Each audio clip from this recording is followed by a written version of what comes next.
ഇന്ന് ക്ലിനിക്കുകളിൽ കൂടുതലായി കണ്ടുവരുന്ന ഒരു അവസ്ഥയാണ് ഫ്രോസൺ ഷോൾഡർ. പേര് പോലെ തന്നെ ഷോൾഡർ ഫ്രീസായി പോവുക.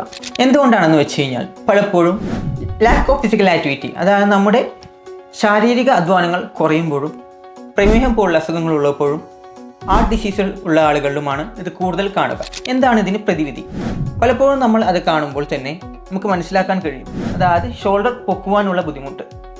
അതിൽ മെയിനായിട്ട് ശ്രദ്ധിക്കേണ്ടത് ഈ ഫ്രോസൺ ഷോൾഡർ ചിലപ്പോൾ റൊട്ടേറ്റഡ് കഫ് ഇഞ്ചറി അല്ലെങ്കിൽ സബ് സ്കാപ്പുലാരിസ് ഇഞ്ചറി പോലുള്ള കണ്ടീഷൻസ് കൊണ്ടാവാം. അപ്പോൾ എന്താണ് എന്ന് ഡിഫറൻഷിയേറ്റ് ചെയ്ത് അത് ഫ്രോസൺ ഷോൾഡർ ആണെങ്കിൽ അതിനുള്ള ട്രീറ്റ്മെൻ്റ് ആണ് ആദ്യമായി ചെയ്യേണ്ടത്. ഫ്രോസൺ ഷോൾഡറിൽ ഉണ്ടാകുന്ന നീർക്കെട്ടുകളും വേദനകളും നമുക്ക് കപ്പിംഗ്, മസാജ് പോലുള്ള തെറാപ്പികൾ വെച്ച് വളരെ സുഗമമായ യുനാനിയിൽ ട്രീറ്റ് ചെയ്യാൻ പറ്റുന്നതാണ്. വെറും നിമിഷ നേരങ്ങൾ കൊണ്ട് തന്നെ പല അസുഖങ്ങളും നമുക്ക് കുറയ്ക്കാൻ പറ്റും.